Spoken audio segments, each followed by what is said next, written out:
Buenas tardes a todos. A nombre de la Facultad de Economía y de la Universidad Nacional Autónoma de México, le damos la bienvenida a Virginia Fayol. Muchas gracias, Virginia, por acudir a estas instalaciones, a Ciudad Universitaria. Esta es la UNAM. Con mucho orgullo te lo comento. Bienvenida. A todos les agradezco su asistencia, su apoyo. Vamos hoy a platicar con Virginia Fayol, quien es experta en el tema de economía verde. Ella tiene una maestría en economía por la London School of Economics y ha trabajado con la ONU y, y ha trabajado en el programa del medio ambiente. El tema que trae el día de hoy nuestra invitada, ella viene desde Inglaterra, lo cual agradezco mucho que tenga esta um, asistencia. Ella nos va a hablar sobre todo de lo que es la inversión en la economía verde, lo cual en México tenemos una urgencia tremenda de integrar estos temas de economía verde. Nos va a hablar sobre todo de la adaptación y la resiliencia y cómo podemos desarrollar la economía disminuyendo la huella de carbono. Entonces, yo creo que más allá de la charla que les pueda dar yo, les voy a dar espacio a que Virginia nos hable con la ayuda de Julio Alejandro de la traducción. Y adelante, por favor. Bienvenida, Virginia.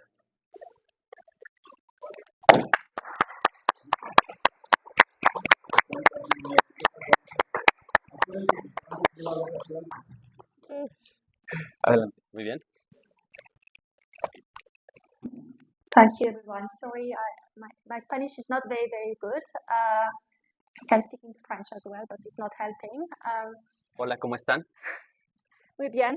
So I'm going to start. So just to introduce myself, I work in what we call climate finance. So I'm working with government and private sector in helping them to move money, to move investment into climate-related projects. So that's kind of my current focus. So for instance, right now I'm working with the World Bank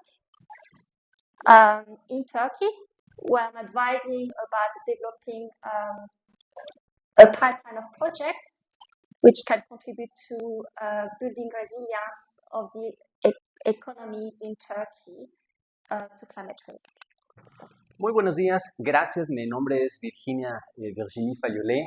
Yo soy francesa, vivo en Londres y trabajo en una consultora similar a McKinsey o Boston Consulting Group que se llama Mott MacDonald. Es una de las más grandes, más importantes a nivel global. Anteriormente estuve trabajando en Naciones Unidas, con la Organización de Naciones Unidas como diplomática, en su sede global de Kenia. Y dentro de mi consultoría yo me enfatizo en lo que se llama Climate Finance o Climate Investment, que es cómo atraer fondos, tanto públicos como privados, para tener proyectos en un tema que se llama resiliencia. O sea, cómo es que un país que enfrenta los cambios económicos, como Turquía, en el caso actual, cómo es que se puede estabilizar la economía y tener una mejor producción y proyección al futuro mediante la inversión en cambio climático. Mencionó que está trabajando con el Banco Mundial, con el World Bank, en proyectos de Turquía, en los que ella consigue el dinero. Y posteriormente va a explicar cómo consigue ese dinero de venture capital, de angel, de gobiernos, de organismos internacionales, para que ese dinero se redirija hacia ciertos proyectos para crear resiliencia en el medio ambiente y resiliencia en la economía nacional. Gracias. So I've got a presentation from you, and I understand you don't have a course on climate change per se, but I want to start with the science of climate change and how climate change has been framed as an economic topic and also political topic globally. So I'll start with that, kind of the background around climate change. And then I'll move on to what are the responses to address the climate change issue globally, from a economics and political and also technological standpoint. And then I'm going to explain what is the difference between what we call adaptation and mitigation. So there are two sides to climate change, and I'm going to explain what are those different things. Obviously, I'm more of an expert in climate change adaptation, but I want to explain what investment in climate change adaptation look like, and give you an idea of what the sort of things we look at when we try to get more investment going into adaptation. Dice que existen tres formas, tres frameworks de entender el concepto de cambio climático internacional, que hay una visión económica, una política y una tecnológica. Y dependiendo del background de cada persona, un grupo de personas va a enfatizar en que la solución necesariamente tenga que ser tecnológica o necesariamente política en los organismos internacionales, Naciones Unidas, legislaciones, o en el área económica financiera, pero que es importante analizarlas en las tres maneras. Posteriormente explicó las dos grandes diferencias para entender el cambio climático entre lo que es la adaptación y la mitigación, y va a explicar cómo es que a quién afecta. Afecta a la clase alta, a la más baja, a la media, etcétera, y cuáles son las características que ella utiliza en su consultoría para determinar en qué proyectos se debe invertir. O sea, hay muchos, hay 100 proyectos, hay 1000 proyectos. ¿Cuáles son las características necesarias, esenciales, para no invertir en 1000 proyectos, sino en un poquito menos y ver cómo funciona?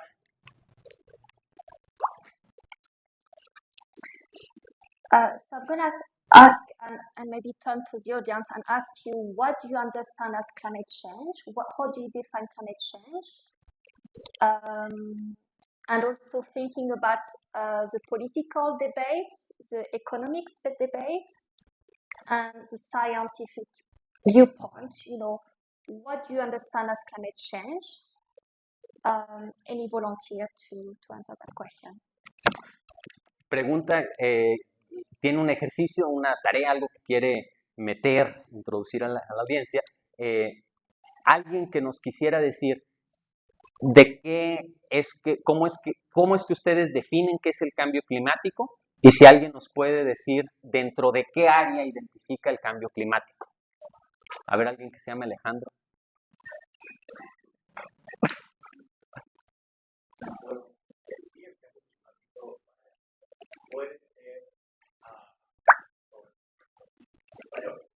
Sí.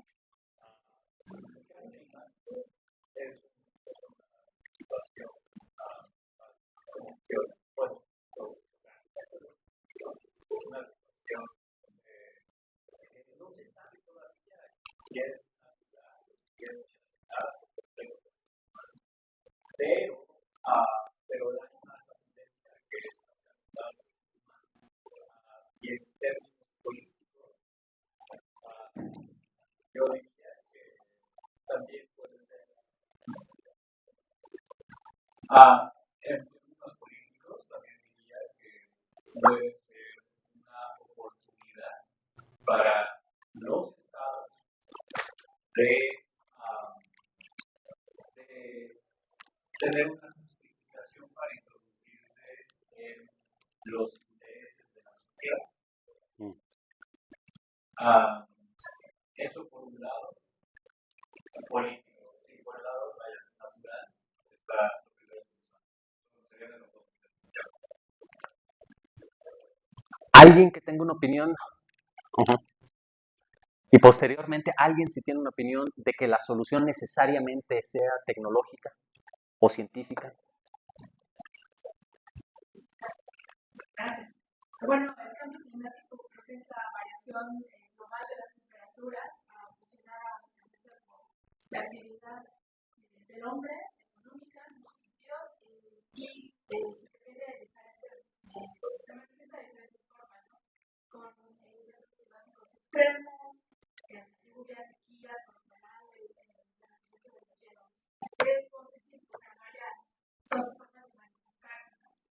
Y yo diría que de una forma en la que, bueno, más bien, la forma en la que se enfrenta, o más bien quienes creo que están, considero que están más interesados son, por un lado, los científicos, del lado de la ciencia, y creo que, por otro, un poquito los, no sé si los políticos, pero yo creo que los economistas del lado de la economía son quienes están un poquito menos interesados en este fenómeno.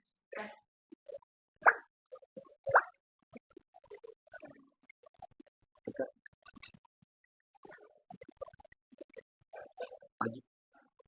Andrés. Pues esta variación sí de las temperaturas, la temperatura general del planeta, pero bueno, sobre lo que estaba diciendo de las perspectivas que los economistas europeos han aportado, en septiembre la Secretaría de Hacienda expuso la taxonomía verde, que es justo un intento de guiar las inversiones de esta forma sostenible. Del lado de la política, o sea, se parte de la necesidad que va a haber en el futuro, porque el cambio de la temperatura va a afectar muchas cosas. Creo que el 70% de las comunidades en México que se dedican a la agricultura. Entonces, por eso es el lado político. Y el lado científico, pues, de hecho, yo diría que justo el lado científico, pues, si el lado político no podía hacer nada, porque ya hablaban de estos temas desde antes. Y hasta ahora que ya, pues, también junto con la presión social, se ha podido tomar estos temas y hacerlo en algo realista como es la estrategia de modificación de financiamiento sostenible por la Secretaría de Hacienda.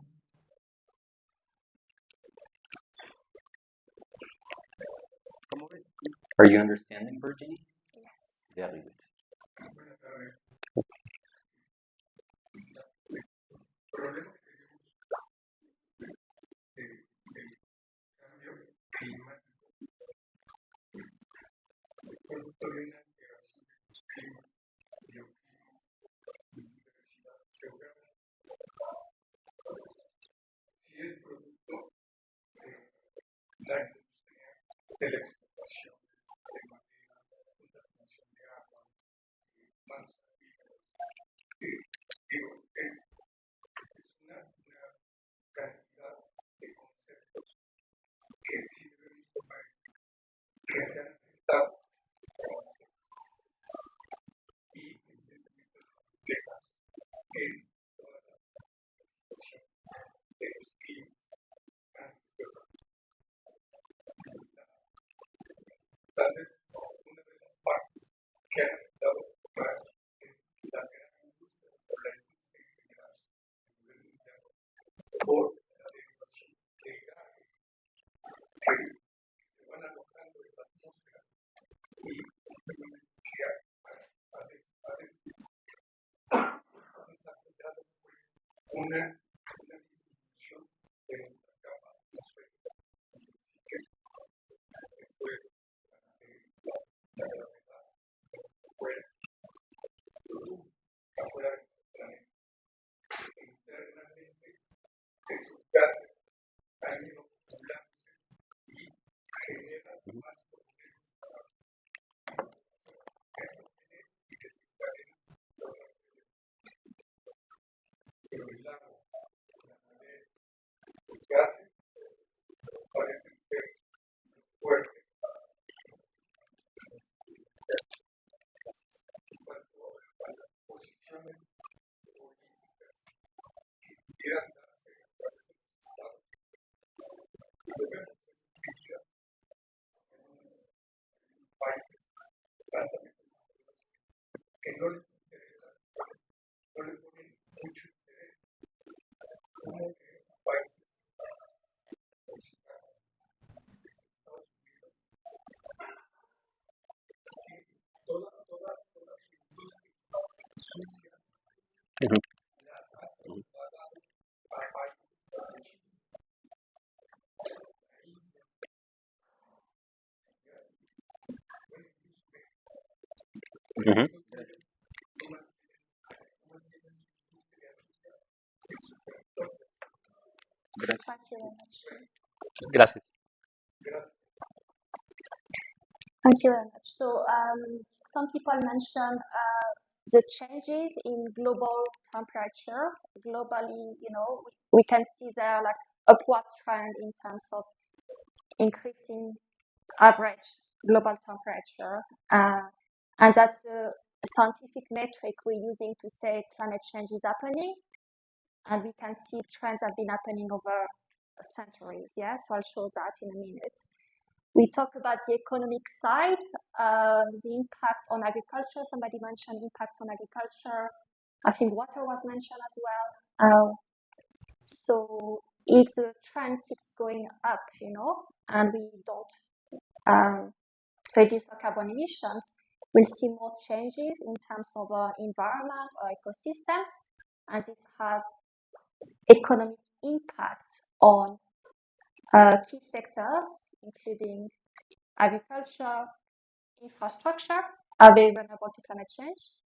So that's the economic side of things, and I'll show you some of the early work in terms of trying to put a cost, a dollar tag on what are the economic impact of climate change. And then we talk about the political agenda as well, which is about also countries are being said to be responsible for causing climate change or man-made climate change.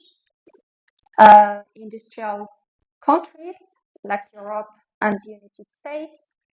And this has led to what we call the Paris Agreement, which is a global agenda on climate change, which aims to reduce carbon emissions and bring all the countries together to tackle the issue. And linked to that is the issue of climate finance. So we need to provide money to developing countries, including Mexico, in terms of implementing projects, and addressing the climate needs of the country. So those are all debate and discussion in climate change and all part of framing the climate change discussion, I'll stop here. Menciona la multidimensionalidad y necesidad de entender estos efectos mediante varias métricas científicas en oposición de nacionales o personales subjetivas, que hay una tendencia crónica e incremental para la maximización, o sea, que cada vez haya más emisión de carbonos, de dióxido de carbono, y que la necesidad es de bajarla de manera inmediata. Y hace análisis, ella menciona que es su trabajo, ella hace los modelos matemáticos y financieros para darle un costo, un precio económico a la acción o a la inacción de los proyectos sociales para reducir el costo, para reducir la emisión de carbono. Menciona que hay dos industrias en especial que van a tener el mayor impacto económico, socioeconómico a nivel global. El primero de la agricultura, todo lo que comemos, bebemos, y el segundo de la infraestructura, o sea, un edificio hotelero en la playa que vaya a tener impacto por los cambios naturales. Posteriormente menciona cómo hay un debate entre los países industriales, ya industrializados, Estados Unidos y la Unión Europea, que decidieron crear el Acuerdo de París, el Paris Agreement de 2016, si no mal recuerdo, y cómo ellos decidieron invertir en países subdesarrollados o en vías de desarrollo, o no sé cómo se diga en español, sí sé cómo se digan, pero me van a aventar algo. Entonces, los países en vía de desarrollo, como México, que tiene necesidades. Entonces, hay una transferencia de Estados Unidos y Europa hacia México, América Latina, África, Medio Oriente, para pagar o para darles proyectos financieros para que México emita menos dióxido y emisiones de carbono. Muy bien, gracias. So I'm just going to start with some of the science, and I won't spend too much time, but just to say the science of climate change have been emerging for over at least a century, starting 1820s with a physicist called Joseph Fourier, a French physician, which has identified, based on the position of Earth, the planet, it should be much colder. The temperature should be much colder. And there's a phenomenon that provides a blanket, which means greenhouse gases, which were mentioned earlier on, which are responsible for climate change, get trapped into the Earth's atmosphere. And that's the start of how the science of climate change has emerged. So you can see on this diagram a lot of like the key scientists from the US, Europe, and so on that have been developing the science around what is a greenhouse gas effect, which is responsible for climate change. And it led all the way to 1988 and the creation of what we call the Intergovernmental Panel on Climate Change, IPCC, which was created under the United Nations to better understand and provide a knowledge base for what is climate change, what is the scientific evidence, and what are going to be the impacts on society, on the environment, on the economy, and help inform some of the public policies on climate change. Mencionó que la ciencia y la investigación del concepto que entendemos como cambio climático lleva más de 200 años, desde 1924, por un francés llamado Joseph Fourier, que identificó cómo es que el movimiento, la traslación de la Tierra debería hacer que la Tierra fuese cada vez más fría, se fuese enfriando, y creó una teoría que yo traduzco al español como de la cobija. Tiene que haber algo dentro de la Tierra, una cobija que nos proteja y que module o modere la producción de frío y de calor, que nos proteja del espacio y del sol. Entonces, esa cobija protectora es lo que dio eventualmente... Ay, güey, espérame tantito, porque todavía estoy platicando la otra. Es esta la que está mencionando. Y eventualmente esto se determinó que esa cobija es lo que hoy en día llamamos el greenhouse effect. Es el que está aquí. O sea, una capa protectora que entre más dióxido de carbono, entre más contaminación exista, va creando agujeros, hoyos, que hace que el sol y que todos los materiales y los minerales nos peguen directamente y así contaminen tanto el medio ambiente como a nuestras personas.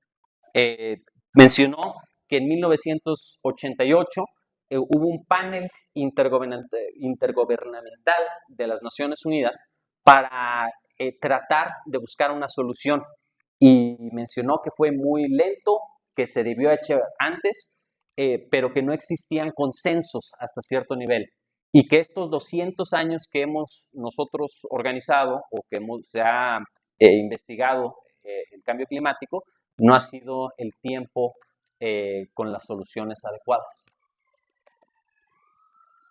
Thank you. So it's called, in Spanish, it's called efecto invernadero. Sí. ¿Cómo? Invernadero. A ver, dilo aquí. Efecto invernadero. De gases. Greenhouse gas effect, yeah. So we often talk about greenhouse gas effect as a cause for climate change. So we mentioned the IPCC. You can go to the next slide. Voilà. Attends. Ahí voy. So we can go back so much in time in terms of having the information to see how the climate has been changing. We can go back to the pre-industrial area, which is 1850, and see there's been an increasing global temperature. And you can see on this chart here from the latest IPCC, so this Intergovernmental Panel under the United Nations that shows the latest science on this topic. You can see an upward trend. But what we can see is based on ice cores, we can see and we can reconstruct the climate centuries before the pre-industrial zone. And we can see the climate has been warming up. There's an upward trend, and the science is telling us, part of it is man-made. So it's because of the industrialization. We've been putting carbon into the atmosphere, and this has been creating a warming effect. You can see on the right side of this slide here as well some of the impacts. So often when we speak about climate change, we talk about 2 degrees increase in temperature, 1.5 degrees. Sometimes we speak about 3 degrees. And so there's been an assessment of what would be the impacts on various sectors, on various ecosystems. You can see here the impacts on various ecosystems. So I invite you to look at this report because it provides the latest information in terms of the climate science. And that's basically the main knowledge base we use in our work to inform what we're doing in climate finance. So when I was studying like you, I was studying economics here. I studied in the US, I studied in London as well. 2006, there was this film from Al Gore called The Inconvenient Truth, which kind of presented the latest scientific evidence on climate change. And it was part of the reason why I wanted to work in climate change. I studied economics, so I did statistics, mathematics, all the traditional economics courses. And then I was very curious, this is the biggest challenge for, the world. So how can I get involved? So that's when I started to study what we call environmental economics, which provides some of the economics concepts around how can we fix climate change? What do we need to change? What sort of regulations and policy we need to put in place to incentivize money going towards the right type of projects? And that's kind of how I started to get interested in climate change. So this book here, you're gonna translate, yeah, sorry. Oh, that's gonna take forever. ¿Quieres seguir o quieres que traduzca? No, just to show this book. So this is the economics of climate change. It's called the Stern Review. It's been authored by Lord Stern. Lord Stern is a chair of Grantham Institute in the London School of Economics. It says it tried to put a cost on climate change impacts and say, if we don't do anything, this is how much it's going to cost, the cost of inaction. If we do something, this is how much it's going to cost. And it tried to quantify what is the economic rationale for actually tackling climate change. And that's why I got very interested in economics and climate change because of Lord Stern and his book, which was it's almost 20 years ago now, 15 years ago. It was really groundbreaking back then. And it says climate change represents the greatest and widest ranging market failure ever seen. So I'm going to explain a bit later what market failure means and how it relates to climate change as an issue. Mencionó cómo es que se puede reconstruir el clima. O sea, en los años 1850 es cuando se puede identificar de que los organismos en Inglaterra y en Europa empezaron a cuantificar cuáles son las temperaturas globales, pero utilizando ciertos modelos y métodos científicos de carbón se puede reconstruir el clima para saber cómo era hace 200 años, 300, 400, 500, 1000 años, etc. O sea, cuáles eran las temperaturas. Y es cierto que existía, no sé si se dicen en español, olas, o sea, pero cambios significativos de cómo iban para arriba y para abajo, se calentaba, se enfriaba, pero claramente en el año 1850, en el periodo de la industrialización, de la revolución industrial del Reino Unido y de Francia, es cuando se muestra el cambio que los seres humanos empezaron a meter más carbón a la atmósfera, esto calentando todo este proceso. que hay impactos que las Naciones Unidas analizan 3 áreas en especial, o 4 áreas en especial. Las especies de seres humanos y animales, plantas, de la tierra, de los océanos, y cómo posteriormente dijo, desde el 2006 a la fecha, se empieza a conocer una nueva rama, una nueva industria de la economía que se llama Environmental Economics, o sea, la economía del medio ambiente, no sé si es así, o la economía del ecosistema, no sé si se podría decir así, economía ambiental. Y mencionó 2 libros, un film del ex candidato presidencial Al Gore en el 2006, y mencionó cómo hay 3 áreas en las que este film, no sé si habló de estas, pero bueno, y este libro del Stern Review, que menciona ella, es uno de los más importantes centros de estudio de medio ambiente en la London School of Economics, allá en Inglaterra. Empezó a darle una racionalización o raciocinio a la economía. O sea, si un país invierte cierta cantidad, este país tiene ciertas ganancias y de lo contrario tiene ciertas pérdidas. O sea, se empieza a cuantificar cuál es el impacto que se tiene cuando se invierte en proyectos de medio ambiente. Y mencionó que hay 3 áreas que le interesaron y que ella ve y le recomienda como analizar, que es Environmental Economics, la regulación, lo que son los mercados y un concepto que ella determina, que menciona, que es market failure, o sea, cuando los mercados son incompletos o están fallando, cuáles son las soluciones que hay y que va a platicar de ellas. Gracias. This is when climate change is starting to become an economic issue. It's not just a scientific issue, it's an economic issue. So I invite you to also review this report. So the World Economic Forum, based in Geneva, publishes every year a report ranking global risk with the business community. So they survey 1,000 decision makers from the private sector, from the civil society, from the academia, from the public sector, and ask them what are the top risks globally for you. And what we see in the latest reports is climate change, and is ranking very high. Climate change is becoming seen as an economic risk globally by the investment community, by the public sector, the government.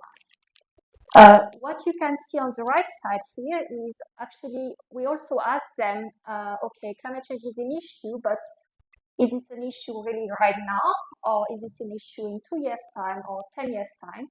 And what you can see in green, extreme weather events, is ranking second in 2 years' time.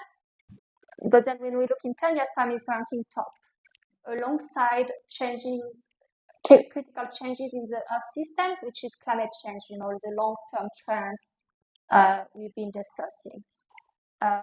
So you see more green here, which is environmental risk. It's becoming, so there's this long-term view about what is the risk now, and what do we need to invest in now to tackle climate change. If it's not really materials, there are more important issues. So here you see misinformation and other issues are ranking very top here. So part of the dilemma is really how we tackle issues that's going to get worse in 10 years' time or 20 years' time, but we need to do things now so it doesn't get worse. And that's part of the economic issue discussion on climate change. Okay. Mencionó que en el World Economic Forum de Davos en Suiza se llevan haciendo cada década, y bueno, cada año por varias décadas, entrevistas tanto públicas como privadas en las que se muestran las mismas variables. Les preguntan a los actores que son interdisciplinarios, que van desde venture capital, gobiernos, organismos privados, redes sociales, académicos y científicos de de todos los países y de muy áreas no conectadas, o sea, tan diversas como pueden haber, dos cosas. Primero, ¿cuáles son los riesgos más importantes que tiene un país? O sea, México tiene un riesgo distinto al de Nigeria, que al de Ecuador, que el de Reino Unido, que una isla como Australia. Y se le pregunta cuál es la temporalidad y la urgencia. Y menciona que la diferencia que ven entre los 2 y los 10 años es cuál es la urgencia de que si no se va a realizar cambios e inversiones fuertes inmediatas, cuál va a ser el impacto que van a tener en 10 años. Y entonces del World Economic Forum se ve en la gráfica o en la parte verde de arriba que los primeros 4 prioridades para todos los países y todos los actores, independientemente si trabajan en redes sociales o en Tinder o en lo que sea, para todos sigue siendo los mismos problemas. Y ella dijo, hay que leer y hay que identificarlos. El primer riesgo que ven son cambios de temperatura extremos. O sea, extremo calor, extremo frío. En la mañana pasa algo, en la noche nos estamos congelando. Esto afecta a la agricultura. Segundo, cómo es que van a haber cambios en los sistemas geológicos de la Tierra. O sea, la Tierra que debería tener cierta estabilidad en las montañas, en las planicies, va a empezar a cambiar, va a empezar a modificar, esto afectando las casas, lo urbanístico. Lo tercero, la pérdida de biodiversidad y lo que dice ahí, el colapso del ecosistema. O sea, si anteriormente teníamos 300 tipos de vegetales, tendremos 30 tipos de vegetales. Si teníamos 10,000 tipos de aves, se van a morir el 80% o el 95%. Y el último, que es la falta de recursos naturales, que no van a haber suficientes para la cantidad de población que tenemos a nivel global. Entonces, dijo que a partir del 2006, como les enseñó en estas slides, con este libro anterior y con este video famoso de Al Gore, el 2006 fue el año en donde el cambio climático dejó de ser un problema de biodiversidad, de aves, de recursos naturales y de abrazar ¿un qué? De abrazar un árbol a ser un problema económico de supervivencia. O sea, hay que verlo con la visión financiero de inversión y que va a explicar cuáles son las formas de entender esto. So I'm just going to go back to politics as well, because it's very important how it's framing, like countries like Mexico and what they are doing on the topic of climate change. So you may have heard about the Paris Agreement. So it's been a long way between recognizing the science with the first Earth Summit in 2072 to actually all the countries under the United Nations coming together and saying, okay, we need to do something, and this is how we're gonna do it, and we need to agree we're gonna reduce our emissions together, including developed countries and developing countries. So this has led to the Paris Agreement, which was adopted in 2015 in Paris, and this is kind of framing all the public policies on climate change globally, from Europe to Mexico to the United States. So that's very important to understand the Paris Agreement. And a few key points, and I think it was mentioned earlier, is again, the objective of the Paris Agreement is to avoid any dangerous levels of global warming. So there's this goal of staying within 2 degrees increase in global temperature, and that's very important in everything related to climate change investment.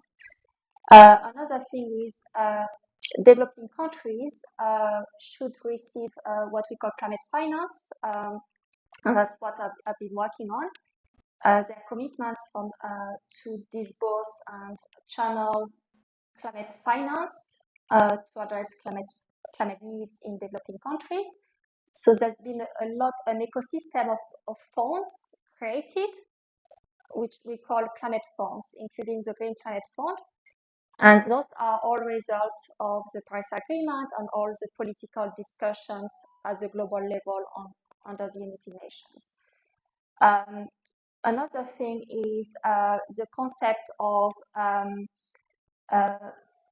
differentiation. So going back to because of the industrial period in Europe and the United States, the greenhouse gas emissions were produced by developed countries, and they have a responsibility to reduce their emissions. But it's a shared responsibility with developing countries that should also reduce emissions, because this is a global issue. This is framed as a global issue. So that's the concept of differentiations, recognizing countries have different capacities, different means. I worked in Africa, for instance, and so the capacity to address those issues is less than in other countries. So it's recognizing countries are coming from different capacities, different baseline, and there's sources of money and funds created to support those needs. Dio una explicación de que hay una bolsa de dinero internacional que los países en desarrollo, incluyendo México y América Latina, están y pueden agarrar dinero para la inversión en proyectos de desarrollo de medio ambiente. Esta bolsa o este lugar mágico donde sale el dinero interminablemente se llama el Green Climate Fund. Green Climate Fund. De aquí van a sacar sus empleos, jóvenes. Green Climate Fund. Y que es un área de la economía que se llama Climate Finance, o sea, el financiamiento del cambio climático. Y esto se dio porque en el 2015 el Acuerdo de París, de ella menciona que es el más importante y el más famoso, o sea, la piedra angular para entender todo el movimiento del cambio climático. En este acuerdo se reconoció los países que ya habían contaminado Europa y Estados Unidos más que los en desarrollo, África, América Latina, ellos iban a dar, a transferir, a donar, no sé si donar porque, bueno, a transferir parte de su dinero, y dijeron, a partir del 2020 va a haber un mínimo de 100 billones de dólares estadounidenses para manejarse en las finanzas de cambio climático. Y ella mencionó cómo tiene ejemplos de cómo ella va como Boy Scout identificando en dónde, o sea, qué país, qué región, qué instituto, qué organismo internacional, como el Banco Mundial, que trabaja con ellos actualmente, o el Fondo Monetario Internacional, las agencias de la Comisión Europea, diferentes áreas de las Naciones Unidas, gobiernos especiales de Alemania o de Noruega, de Suecia, de Estados Unidos, ellos tienen agencias. Entonces ella identifica, rastrea en dónde está el dinero, emite los proyectos y ese mismo dinero se los da a los ganadores de los proyectos en ciertos países, y ella menciona que se especializa en el continente africano. Y dijo, y les pidió nuevamente, entender el área de Climate Finance y en dónde está ese dinero, o sea, cómo se llama, en dónde está, y qué es el Green Climate Funds.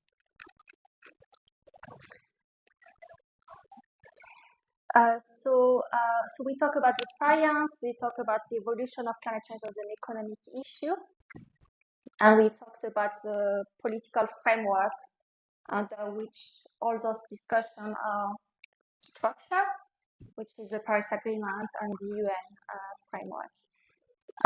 So now we're going to talk about and discuss what are the responses. So there's an issue, it's an economic issue. How is it framed in terms of providing responses to climate change? So I'm going to ask you to, for instance, to give me some example of what you know are solutions or responses to climate change. and what role government are playing in terms of, encouraging those responses.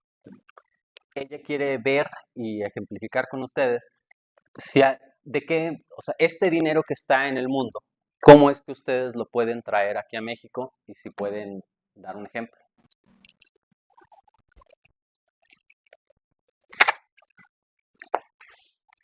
Con respecto a lo que comentó sobre estas maneras de cómo Pégalo más. el fenómeno, se tiene la idea de que el camino tecnológico es el más correcto, ¿no? Pero esta idea va sin discutir lo que está llevado a que este fenómeno ocurra, ¿no? O sea, el camino tecnológico solo va a ayudar a reducir un poco el aumento de este fenómeno, pero cuando realmente la cuestión es política, porque digamos, el ser humano no es un animal como cualquiera, el ser humano tiene muy diferentes niveles de consumo energético y material, ¿no? Entre ellos mismos, claramente es una cuestión política. Entonces, el camino tecnológico es el más viable y el único que se tiene en cuenta porque no atenta en contra del camino, del modo de producción actual, ¿no? Pero aún así, no es una solución, realmente no existe una solución como tal. No hay solución. O la Okay. solución es tecnología. ¿Alguien más? Adelante. Bueno, yo sí soy de la idea de que este problema, si viene siendo meramente desde el capitalismo, llevamos 200 años de capitalismo destruyendo la naturaleza, bueno, más bien transformándola para satisfacer las necesidades humanas, ¿no? Y más bien sería un cambio de paradigma en cuanto a la relación humano-naturaleza, de cómo nos relacionamos con la naturaleza, y si nos vamos a seguir beneficiando, obviamente, la naturaleza, pues sí va a ser. Entonces, un ejemplo rápido que se me viene para los fondos es el caso del agua. Ahorita pues tenemos toda la escasez del agua, no hay hilo, estamos cortando los pozos y los acuíferos. Entonces, pues no sé si había la manera de, en este caso, utilizar la tecnología para, pues sí, reciclar el agua, o aprovechar, no sé, el agua de lluvia, el agua pluvial. Obviamente, pues sí requiere también un tanto de conciencia de las personas. Y bueno,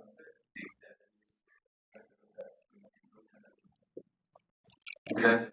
Para hacerlo más rápido, un poquito más concreto, por favor. Sí, adelante. Y después el maestro también. Adelante. Bueno, una de las discusiones aproximadamente aquí en México y lo que había mencionado anteriormente sus compañeros, había leído personas que en México hay un problema en cuestión de la energía, por así decirlo, dado que nuestra economía se basa en nuestros mayores ingresos del país provienen de petróleo. Yo creo que una de las soluciones, al menos aquí en México, sería la transición de las energías libres, por así decirlo. O sea, es un tema que se ha venido tocando desde algunos años, pero apostar por proyectos de energía renovable para reducir las emisiones de carbono, porque sería una buena solución para la contribución, bueno, al menos aquí en México y mundial. Excelente, es multidimensional, nos planteaba Virginia, ¿no? También aquí hay una cuestión, Virginia, a mí me interesa mucho saber a través de cuáles canales son más adecuados que lleguemos a esos recursos que tú nos estás comentando, porque tenemos sociedad civil, pero también tenemos gobiernos locales, estatales y municipales. Y ahorita estamos tratando, bueno, habemos algunos académicos que estamos planteando regresar al desarrollo local. Y entonces, dejar lo nacional, el plan nacional de desarrollo, lo máximo, el sueño mayor, y queremos bajar, Virginia, queremos bajar a lo local. Entonces, creo que por allí también, puede ser muy rápido, maestro, por favor. El enfoque acerca del cambio climático, con el approach, el verlo como una remediación o como una adaptación, me parece un poco rendirse, me parece un poco resignarse. Cuando el cambio climático podemos remediarlo, podemos detenerlo, podemos acabar con el cambio climático. ¿Cómo? El remedio es un invento que no es humano, es un invento natural, es una palabra de 5 letras, se llama árbol, en inglés tree. Es el principal remedio para el cambio climático. En el caso de México, pues vemos que ha habido una terrible deforestación desde hace décadas en México. Durante el presente gobierno, la deforestación se ha agravado con proyectos como el Tren Maya, por ejemplo, con proyectos como la refinería de Dos Bocas, que se han arrasado con cientos de hectáreas de bosques. Y eso empeora el cambio climático de una manera terrible. Este gobierno, sin embargo, por otro lado, también ha implementado un buen proyecto que se llama Sembrando Vida, en donde hay financiamiento para los campesinos para plantar árboles maderables o frutales. Es un buen proyecto, pero lamentablemente no se ha implementado del todo bien. Una mujer rarámuri, una mujer de una comunidad indígena del norte, la Ahumara, comentó aquí en la Sierra de Chihuahua, Sembrando Vida, más bien lo conocemos como sembrando caguamas. This is planting, no planting life, or planting beer bottles. Es decir, la gente utiliza el dinero de Sembrando Vida para comprar cervezas. El programa Sembrando Vida se puede retomar, pero evitando que caiga en desvíos y que realmente se utilice para plantar millones de árboles en el país, ¿no? Pienso que el financiamiento de estos programas internacionales en México debe dedicarse a plantar millones de árboles y de esa manera combatir mejor que de cualquier otra manera el cambio climático. Gracias, maestro. Por allá, no sé, ¿alguien quiera participar? De manera, Lucía, gracias, de manera breve para que avancemos. Estamos a la mitad del tiempo. Adelante. Lo que decía como de cómo bajar recursos al país de estos fondos internacionales, creo que justo lo que comentaban algunos, lo que ha estado comentado puede ser como la relación que tenemos con el medio ambiente. Y pues, bueno, a mí me parece que de una forma son las cooperativas que han demostrado que pueden ser productivas y justo como que una cosa justo de la taxonomía verde era de sus propósitos era como entregar de nuevo el poder de las comunidades a las comunidades. Y creo que es una forma que sí va a tener rendimientos, pero a la vez va a cumplir no solo con los aspectos de cambio climático, con el tener las finanzas sustentables, que también incluyen los aspectos de gobernanza y la sociedad. Ok, lo local, Lucy. Allá atrás, gracias Lucy por ser muy concreta. Allá arriba también por ser concretos, gracias. Adelante. Lo primero que yo creo que necesitamos tener claridad es que hay una desigualdad de emisiones. Por ejemplo, México no aporta más del 3% de las emisiones globales. Son Estados Unidos, China, India y la Unión Europea los responsables del cambio climático. Entonces, son estos países del norte global los que tienen que reducir sus emisiones urgentemente para que alcancemos los acuerdos del país que se firmaron en el 2015.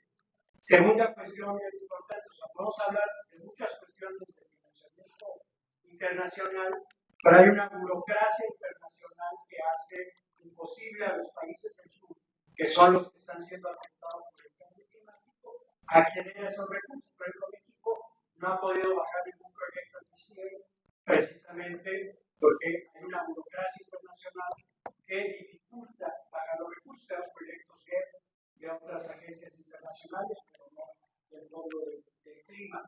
Y tenemos también ahí situaciones donde todo se queda en el norte regularmente los recursos, muy poco llega al sur, que son los que están viéndose afectados en materia de adaptación climática. Por ejemplo, México es el país, uno de los países más vulnerables al cambio climático y que menos recursos internacionales tiene para hacer frente, por ejemplo, al huracán Otis, que nos pegó el año pasado y que generó el mayor daño global alrededor de todo el planeta. Entonces, allá hay que analizar las cosas. Por último, se habla mucho del Tren Maya, ¿no? Pero los deforestadores en la península de Yucatán son los agroproyectos, como los menonitas que han deforestado 100 veces más que el Tren Maya, por hablar. Nadie habla de la comunidad menonita en la península de Yucatán, o las granjas de puercos que hay también en la península de Yucatán. El programa Sembrando Vida es el programa más exitoso de reforestación a nivel mundial. Si lo comparas con la muralla verde de África, tienes 1.100 millones de árboles sembrados en México con el programa Sembrando Vida.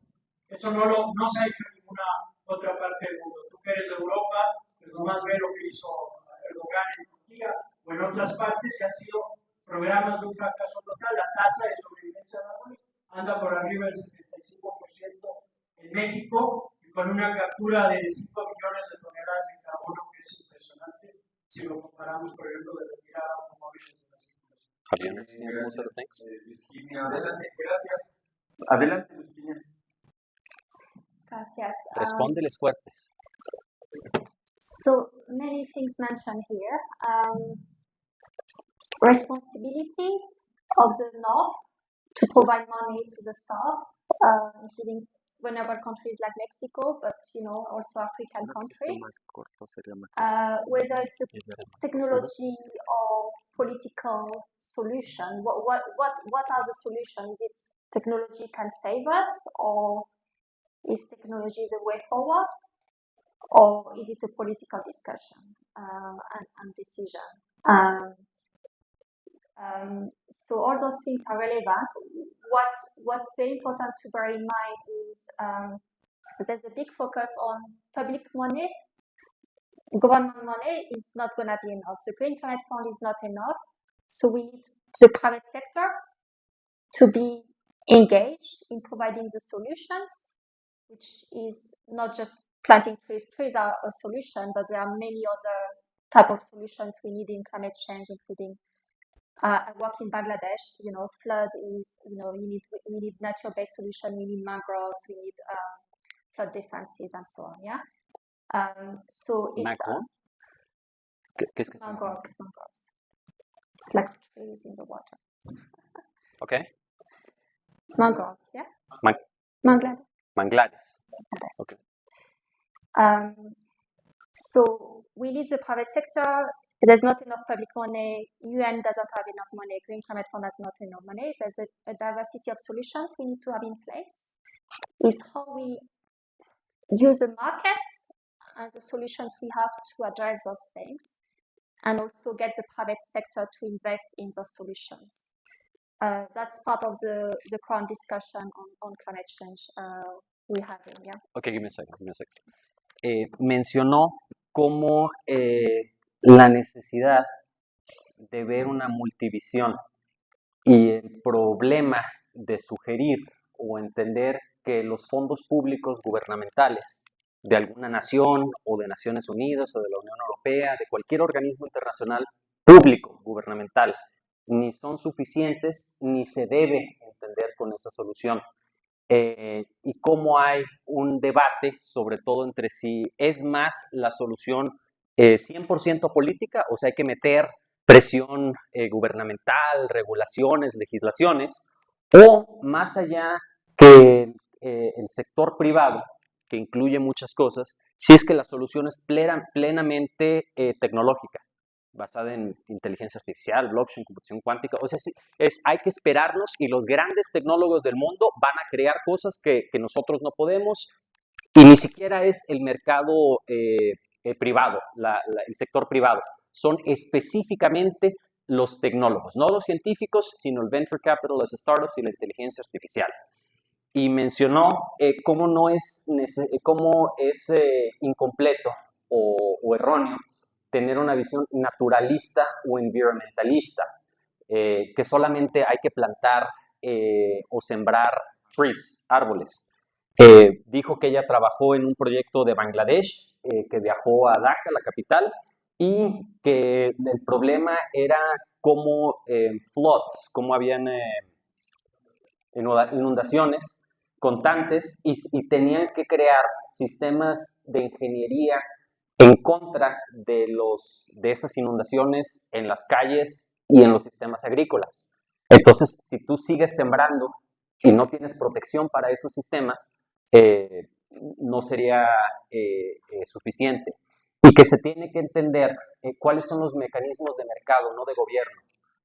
O sea, cómo se involucran a la iniciativa privada para que ellos también tengan incentivos y formas de mejorar los procesos de producción. See, and in Mexico, because the topic of climate change it's not just the environment, it's an economic issue. Now the Central Bank of Mexico has developed what we call a green taxonomy, a taxonomy of where do we need to invest, where do we need to put money in on climate change. It's called a green taxonomy.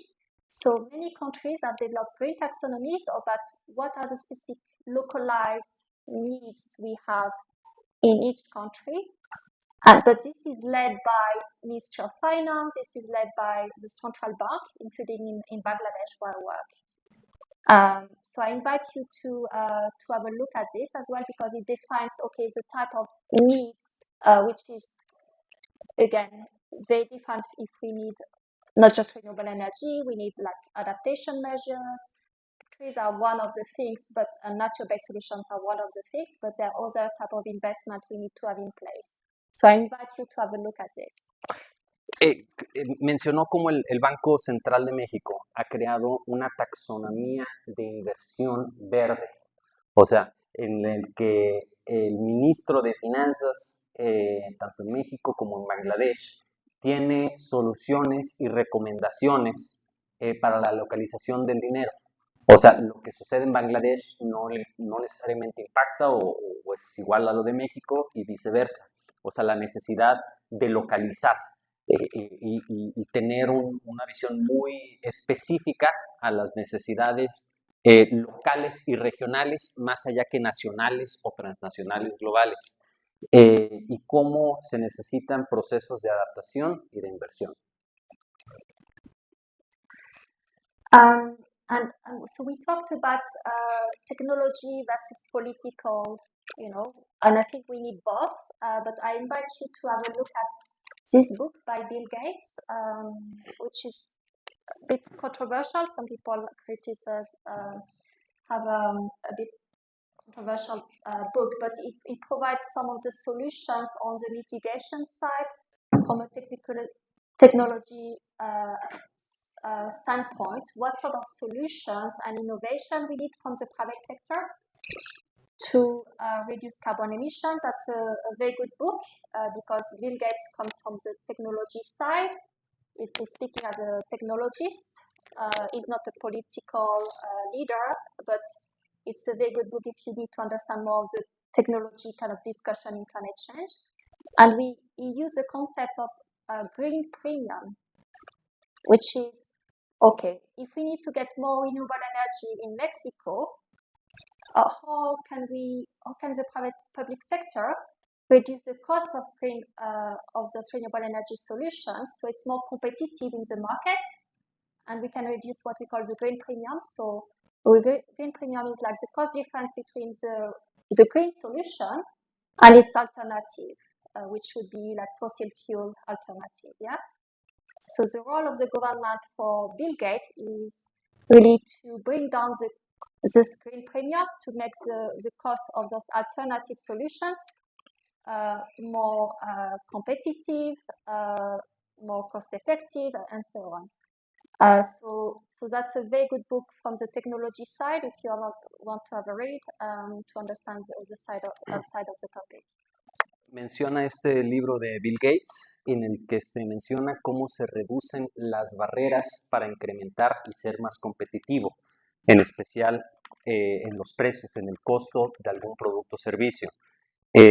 Menciona el combustible, en el que hay un problema en el que el litro de combustible cuesta 10 pesos y la alternativa de la energía renovable cuesta 11 pesos o 12 pesos. Entonces es más caro 1 peso o 2 pesos, lo cual no lo hace competitivo. Y mencionó cómo el eliminar, el reducir todas estas barreras, que no las mencionó ellas, pero son son barreras tanto comerciales como públicas gubernamentales. Las visas, por ejemplo. Si fuese más fácil que personas internacionales, ella tiene un pasaporte francés, pero los países de África y de Asia y de Medio Oriente no tienen un acceso tan rápido para arribar a México. Es una barrera, es una dificultad que imposibilita o dificulta. En Kenia, todas las transacciones tienen que ser escritas en el lenguaje local, Swahili, no en inglés, lo cual dificulta que la audiencia, si no habla Swahili, no pueda hacer negocios en Kenia. Entonces, los gobiernos crean muchos mecanismos, muchas barreras que dificultan la competitividad y se tienen que reducir o eliminar.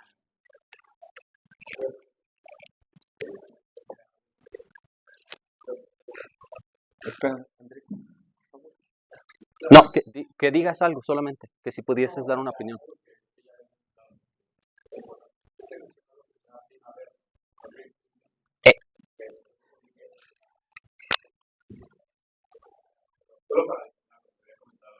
Adelante.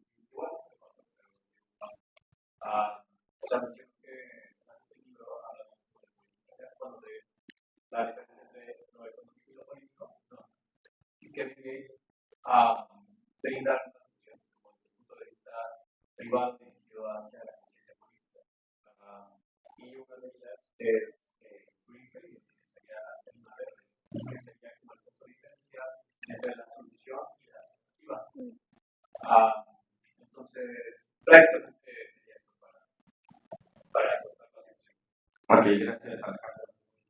Si quieres, seguimos o quieres algunas intervenciones.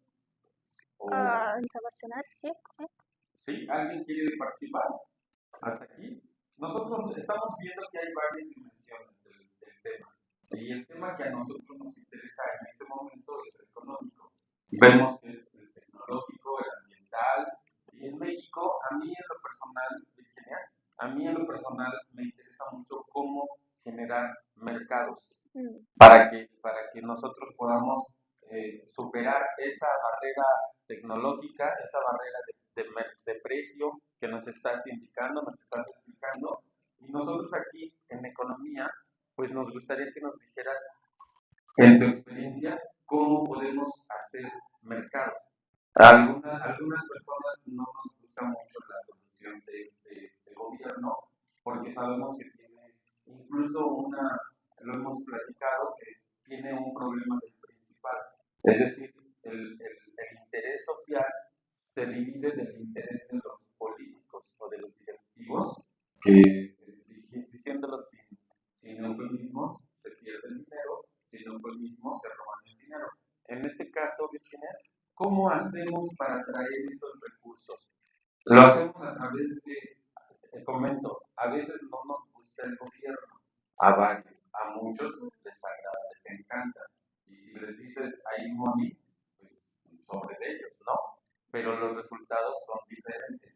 Yo te preguntaría, en tu experiencia, ¿las sociedades civiles han importado? En México tenemos un surgimiento de sociedades civiles, incluso también tenemos un surgimiento de instituciones de gobierno que buscan ser independientes de los problemas de los partidos políticos y de los gobernantes. Nosotros le llamamos al modelo órgano constitucionalmente autónomo. Entonces, le das un mandato y lo cumple. Pero entonces, ¿cómo llegamos a esos recursos? Entiendo que los países altamente contaminantes, allá atrás nos decías, altamente contaminantes, Estados Unidos, Europa, pueden estar generando el dinero.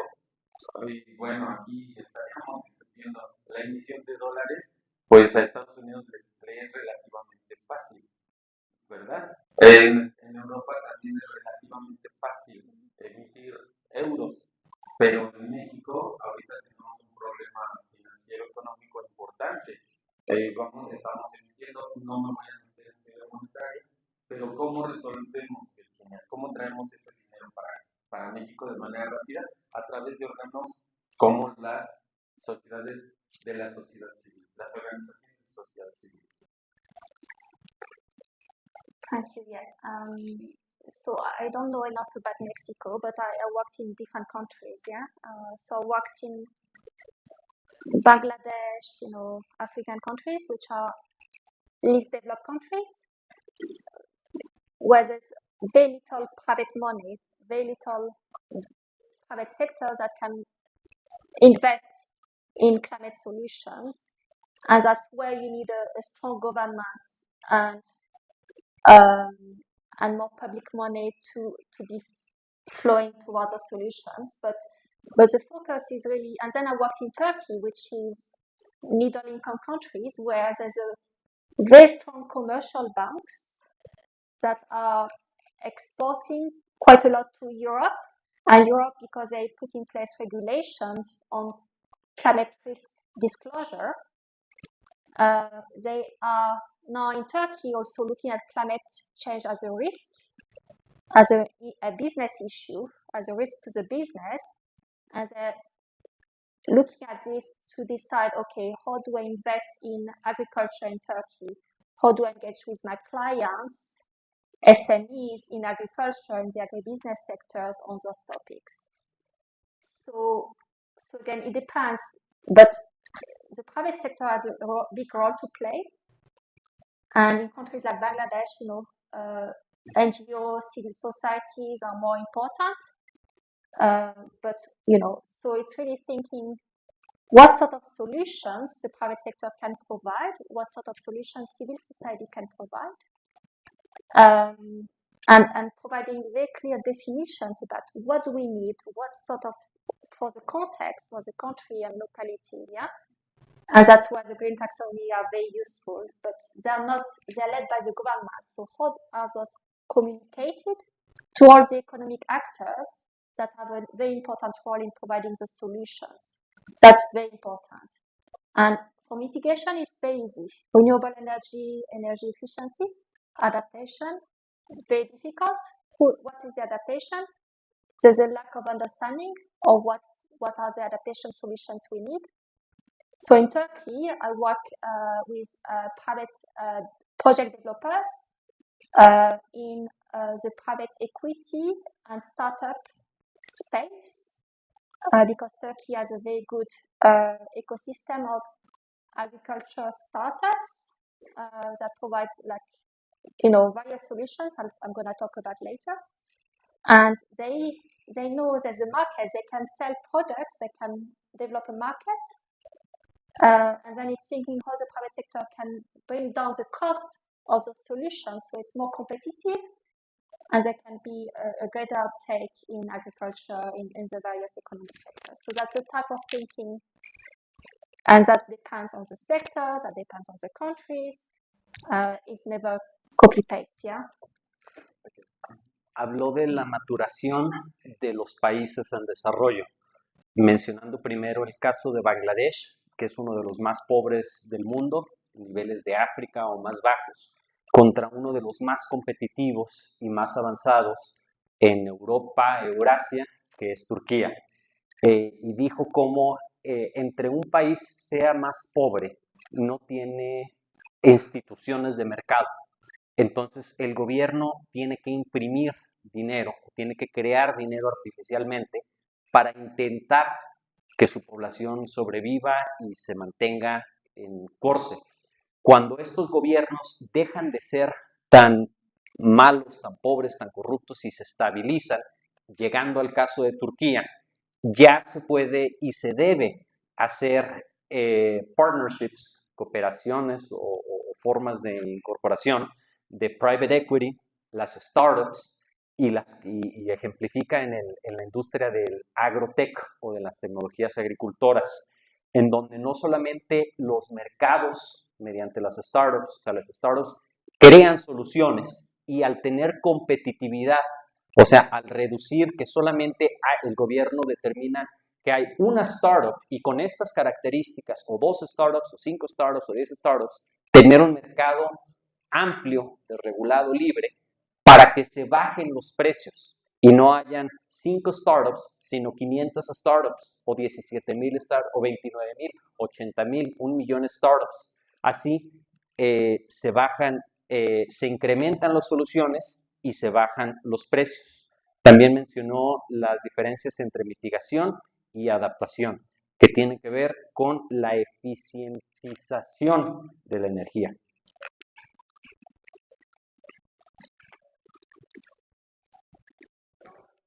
Je pense que c'est mieux si on fait pas l'exercice. Là. Uh-huh. Y aquí tiene unos ejemplos. So I say that I'm working in Turkey right now where I'm trying to identify what sort of, because mitigation is quite easy in the previous slide. Go back. Uh-huh. Que el área de mitigación es relativamente fácil. El problema es la adaptación. La adaptación, it's about what sort of solution to address the impacts. And we know, for instance, Turkey, there's going to be a big water issue, which is going to impact agriculture very much. It's going to impact groundwater resources. It's going to impact the main cities as well. So what sort of solutions can we develop that the private sector can provide? And what sort of support do they need to bring down the cost of the solution and kind of develop the markets around those? So we are developing a pipeline of projects that aim to work with private sector developers that have innovative solutions. And you go to the last slide, please. And trying to identify what sort of mechanisms the government needs to put in place for those solutions to be better marketed, to be reaching the beneficiaries, and also to be financed. So that's the type of things we are looking at. And I don't know, it's not showing on the screen here.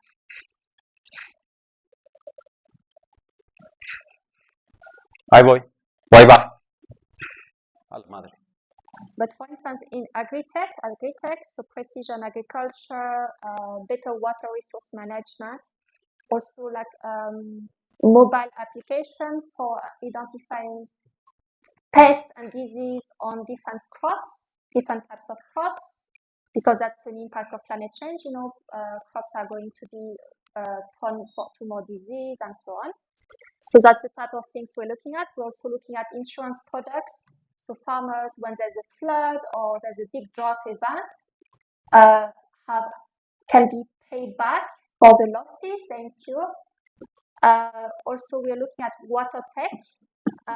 So expanding like new irrigation system, because agriculture in Turkey is very irrigated. It's irrigated system. So like solutions that are more water efficient, like drip irrigation systems with like smart technologies as well.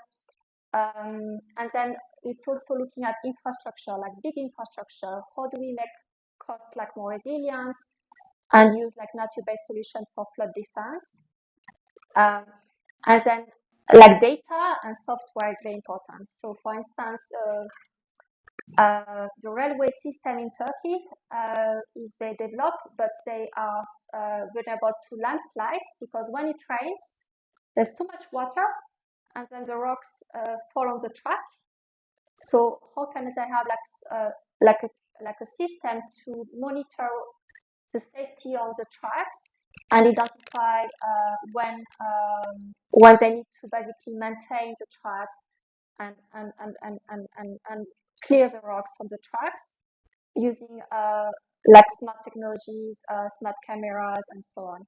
So that's the type of things we're looking at. And then some of the commercial banks also, because banks and financial institutions, they're investing in those key sectors. They also want to know, okay, how my investment here, my loan in that sector may be vulnerable to climate change, may be impacted by climate change. How can I incentivize my clients also to think about climate risk in the medium term? So that's a big focus, because the government is trying to introduce regulation for commercial banks to consider climate risk when they provide loans, to incentivize the economic sectors to think about those climate risks as well. So those are examples of solutions, very concrete solutions. which all require some sort of government support and subsidies, but relies really on innovations by the private sector, and that's how you create a market. Me va a ser complicado tratar de traducir todo lo que mencionó, pero mencionó los problemas y las soluciones, y que las soluciones y las innovaciones casi siempre o siempre provienen de la iniciativa privada, especialmente de la tecnología. Y de cómo los bancos otorgan inversión para entender cuáles son los niveles de riesgo cuando se da un préstamo o un crédito a una persona, organismo o institución. O sea, con los problemas que genera el cambio climático, el banco necesita entender cuál es el riesgo de que me vayas a pagar si te presto 100 pesos. Y esos riesgos, esos intereses, esos costos se tienen que nivelar correctamente. Pero la innovación, entonces la parte económica, el financiamiento, el dinero, entra dentro de la banca comercial. La parte de la innovación y la creación de las soluciones para problemas, de un ejemplo de un tren en Turquía, en donde el agua hace que caiga piedra a los rieles de los trenes y que se necesita un sistema dinámico con cámaras que identifica cuando se caen cierta cantidad de piedras, 5 piedras, 10 piedras, 200 piedras, e identifica cuándo es el punto eficiente y óptimo para limpiar, para detener el tren y limpiar dichas piedras. Y mencionó cómo en países de Medio Oriente, WaterTech o la irrigación y la forma de eficiencia son los mecanismos y las formas de la innovación. Habló y dio ejemplos de Pharmatech o de los farmacéuticos dentro de la prevención de diseases, de enfermedades. InsurTech, de cómo es imposible predecir o anticipar cuál es el precio de cualquier bien. No se debe hacer la planeación centralizada. Hoy el precio del café puede ser 5 pesos, hoy el precio del petróleo puede ser 20 pesos, si se desata otra guerra en el Medio Oriente puede llegar a ser 15, 20, 30, etc. Entonces, el InsurTech te ayuda a modelar y decir, si llega a cierto punto más de 15 pesos, se le paga cierto dinero. Entonces, las aseguranzas, el InsurTech es muy importante, así como el Agricultural Tech, el Smart Tech y el Software. ¿Sí? Más o menos. Muy bien.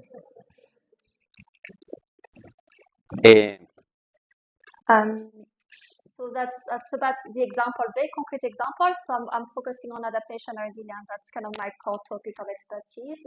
Obviously, renewable energy, lots of solutions, lots of innovation, and the private sector is really already providing those solutions. So we see the cost of renewable energy decreasing globally. I don't know what's the situation in Mexico exactly, but those solutions are already very attractive to the private sector, and the markets are there. It just needs to be scaled up. But for adaptation, it's really like starting to create the markets that can build those innovations and really address the key adaptation challenges across key sectors. So that's a new topic, which is started to be looked at by commercial banks and private equity firms, but there's a lot to be done in that space still. Menciona la diferencia entre la adaptación cuando se necesita apenas construir mercados e innovación desde poquito o desde cero cuando no hay suficiente, hasta cuando los precios de la energía y la electricidad renovable son muy bajos. Entonces, menciona el concepto de scale-up. Scale-up es cuando ya tienes un producto, un mercado, instituciones eficientes y simplemente es multiplicar o universalizar, democratizar este mismo producto. Este mismo producto que ya está universalizado en Londres y en París, pero va a tomar años o una década hasta que llegue a la Ciudad de México, y de la Ciudad de México va a durar tiempo hasta que llegue a San Luis Potosí, y de San Luis Potosí va a llegar tiempo hasta que llegue hasta Chiapas. O sea, esa cascada que se crea de la innovación para posteriormente generalizarla, democratizarla, hacerla accesible a todas las personas. Está bien. So that's my presentation for today. I don't know if there's any questions. So ¿Quieren preguntar o algún comentario? Brevemente, rápidamente. ¿Quieren comentar? A ver, ahí hay dos. Por favor. Ahí hay dos, maestro Andrés. Gracias. Y es como poner en contexto que, digamos, esta visión de la teoría económica de lo que es no solo el cambio climático, sino también el daño medioambiental, es una visión que sí es muy utilitaria, ¿no?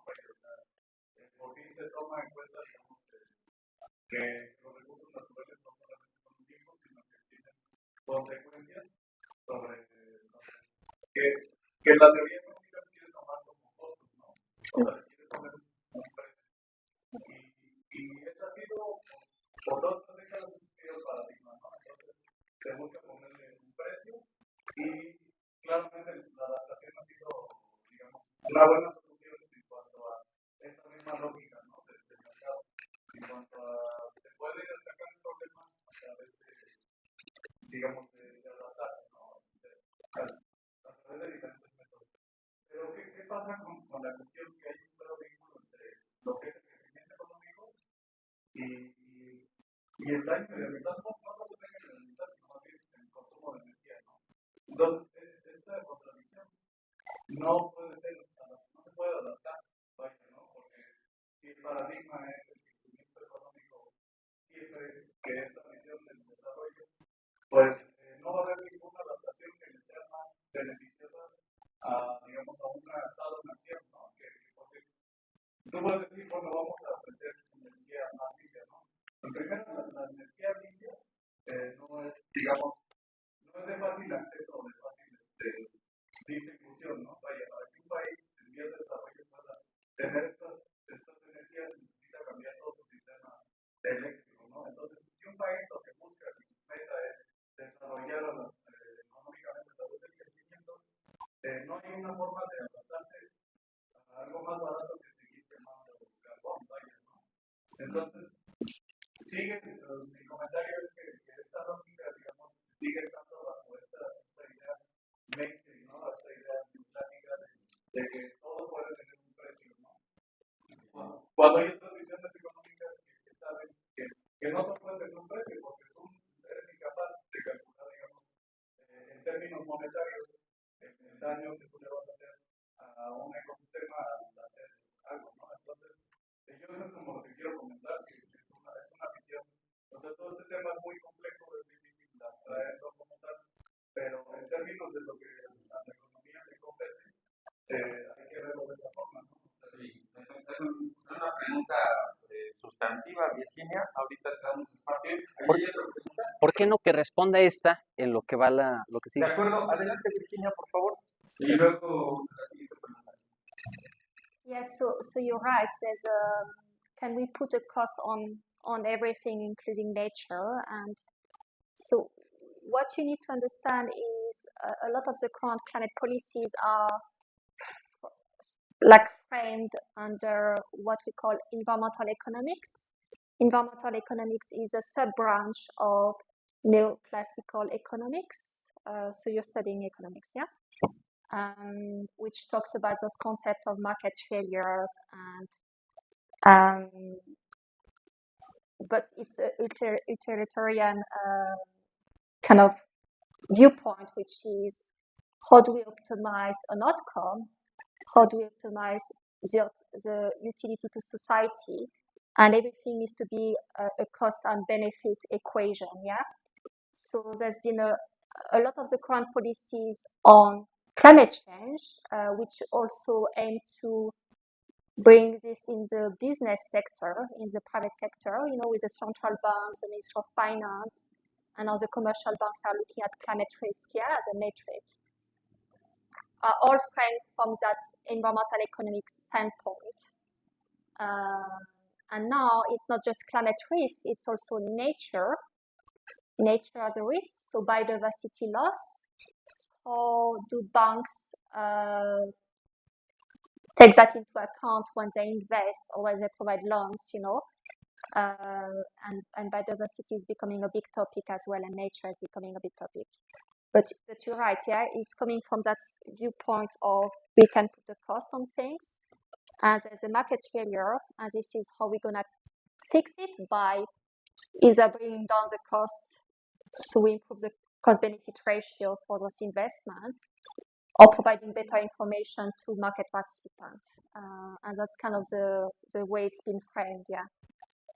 Mencionó que respondió la pregunta que realizó, si se le puede poner un precio a la naturaleza.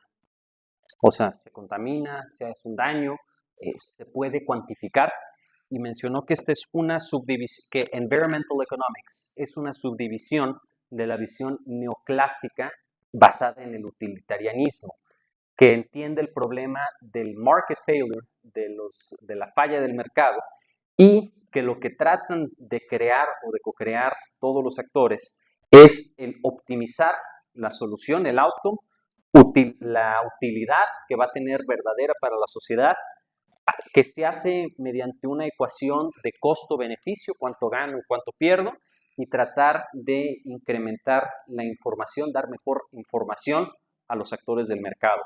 De esta manera, los bancos centrales identifican estos market failures, les dan a los bancos privados instrucciones o recomendaciones de cómo entender el riesgo, y dentro de ese riesgo hay una subdivisión que se está creando que se llama Biodiversity Loss.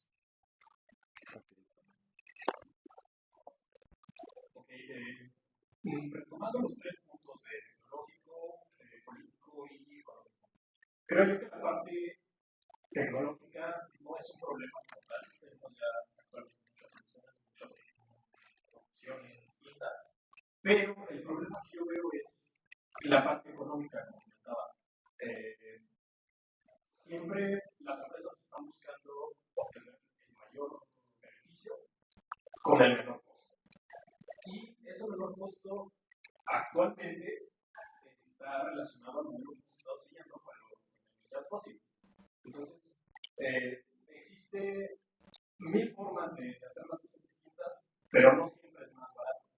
Entonces, veo, por ejemplo, Europa, la parte automotriz, cerró, o bueno, tomó políticas para 2030, me parece, tener el 100% de vehículos nuevos vendidos eléctricos.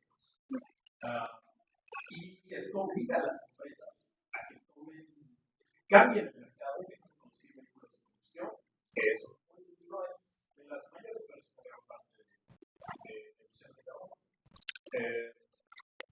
Y cambia la electrificación. Entonces, creo que ahí converge la parte política con la tecnológica y económica. La pregunta va, ¿de qué forma podemos incentivar justamente que las empresas busquen disminuir las emisiones de carbono? Entiendo la parte de los bonos, etc. Pero ¿cómo se puede presionar más allá? O sea, hacer que las empresas estén interesadas realmente y que les genere un beneficio económico. Yeah, good question. So you mentioned like automobile industry in Europe, yeah? Right, yeah, I think it's 2030 now. And actually, it's a good example because there are trade-offs, like the EU put regulation and say we need electric car because of, we want to reduce our carbon emissions. We have like what we call a net zero goal by 2040. So the automobile sector is very responsible for a lot of the carbon emissions in the EU. So we need to implement regulations and we need to move towards electric cars. That's an example of a political decision where the governments are saying, okay, we put regulation, and we're asking the private sector to do so, yeah? There are trade-offs because it means you have all industries that needs to be transitioning, new skill set. People need to what you call transition. So you need all industry to move away from doing diesel-based automobile to electric cars, and it's a very big shift, yeah. So the economic and social trade-offs very important. So that's a good example. But I think your question was about what was the question? ¿Cómo incentivar o presionar a que el gobierno obligue a las compañías a hacer algo? Yeah. So the EU is a good example because every large company, and including the financial sector, is asked to develop a net zero goal or plan. So they need to demonstrate how they're going to reduce their carbon emissions by 2050. It has to be 2050 as a threshold year. And it's up to the company to decide, okay, how they're going to do it. But there's a lot of discussion about private sector having like big goals, and they want to decarbonize, and they're going to do carbon offset, including planting trees, you know, in Peru and so on. But is this greenwashing? So is it just for public relations? Is it just publicity, or is it just going to lead to the impacts? And there's a mixed bag. Yeah, there's companies doing very good things, and those are doing not good things. But what's important to understand is the society pressure, including the clients of those companies, including the shareholders, when they're listed, publicly listed companies, is asking them to look at those things. They're asking them to look at climate change. So it's becoming a risk to them if they don't address those issues. And we talk about the concept of materiality, yeah? So it can impact, and we see that in the oil and gas sector, it can impact the ability to raise funding in the future. It impacts the ability to attract new talents and employees because, you know, new generation want to work with companies that are doing good on climate change. So it has economic and reputational risk to the business. So that's what's happening currently in the EU. I don't know what's the situation in Mexico. It may be very different, but it's the private sector knows they have to do something. The question is, are they going to do it something now, or it's going to take time? It's the pace of things. But the public sector is putting things in place for those things to happen. Yeah. Dio la explicación o contestó la pregunta de cómo se debe presionar o incentivar mediante las instituciones públicas gubernamentales para que la parte privada, el sector privado, reduzca la contaminación. Y dio 4 soluciones. La primera es que existe un trade-off temporal.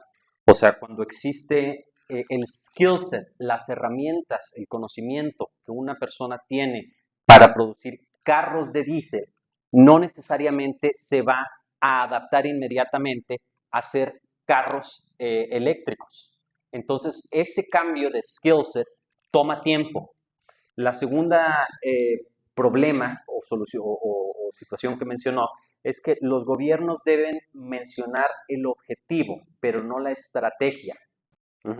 O sea, se tiene una compañía como Apple, Facebook o aquí mismo la UNAM, debe reducir en 15% o 17%.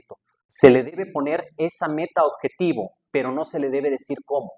O sea, las tácticas, las estrategias, los mecanismos, hay que enfatizar el agua, la energía, lo aéreo, más personas, lo vegetariano, etc. ¿Cuál es la manera? Es dependiente de la UNAM y de cada empresa, y el gobierno no se debe meter.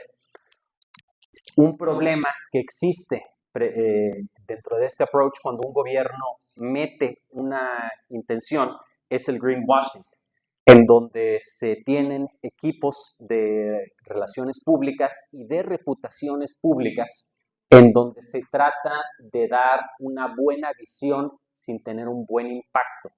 O sea, se trata de que la sociedad le aplauda sin que necesariamente tenga un impacto verdadero en la ayuda del cambio climático. Dijo que realmente lo que se tiene que hacer no es un cambio de gobiernos o de estrategias o de política, sino cómo motivar a que la sociedad per se tengan un interés en el cambio climático, lo cual va a generar que los shareholders, las asambleas de los grandes corporativos, los CEOs, el CTO, el CMO de los grandes corporativos, ellos vean que la sociedad, que ustedes los consumidores, los clientes, tienen un interés legítimo en el cambio climático, que no, o sea, es secundario la política, es importante que la sociedad tenga una awareness o una visión positiva sobre esto. Y terminó mencionando el concepto de materiality, si lo escuché bien. ¿Sí dijiste materiality? Materiality. En donde, ejemplificando con la industria del gas o de los gasoductos, se tiene una empresa que realmente crea el impacto y no el greenwashing, o sea, tiene el impacto y no la reputación o acabar bien en los periódicos y tener las estrategias del gobierno y de la publicidad, realmente atrae mejor talento y mejores empleados. Entonces, si es posible que la sociedad como tal, en general, no todas entiendan o tengan una visión tan detallada de cambio climático, las empresas y las personas que están aplicando para esas mismas empresas sí tienen la capacidad de determinar quién o no, qué empresa sí y qué empresa no está teniendo un impacto verdadero. Entonces, enfatizó en la parte de cambiar la sociedad. La sociedad como nosotros, como individuos, como mercado. Bien, estamos en tiempos, Virginia. Quiero agradecer a todos ustedes, es muy importante que aquí en la universidad y aquí en nuestra facultad de economía traigamos estos temas. Nosotros estamos de frente a una crisis de agua, estamos ya viviéndola y necesitamos pensar ya soluciones.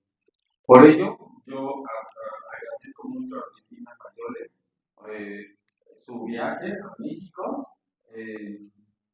Le agradezco también a Julio Alejandro todo su apoyo para que nos pase al español la charla con un poquito de mayor detalle. Y a ustedes, jóvenes señoritas, les agradezco, maestros, les agradezco su presencia y reitero, en la facultad tenemos que hablar más de estas cosas. Tenemos una agenda, ya está afuera, muy pesada, fuerte, pero esta también es muy importante. De manera que, a nombre de la Universidad Nacional Autónoma de México y de la Facultad de Economía, yo aquí le doy su constancia de asistencia a la maestra Virginia Fayol por su participación con la conferencia Inversión en Cambio Climático y Adaptación de Mercados, llevada a cabo el 21 de marzo de 2024 en la Facultad de Economía. Por mi raza hablaré el espíritu, Ciudad Universitaria, a 21 de marzo.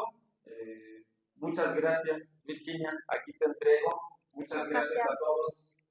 Gracias.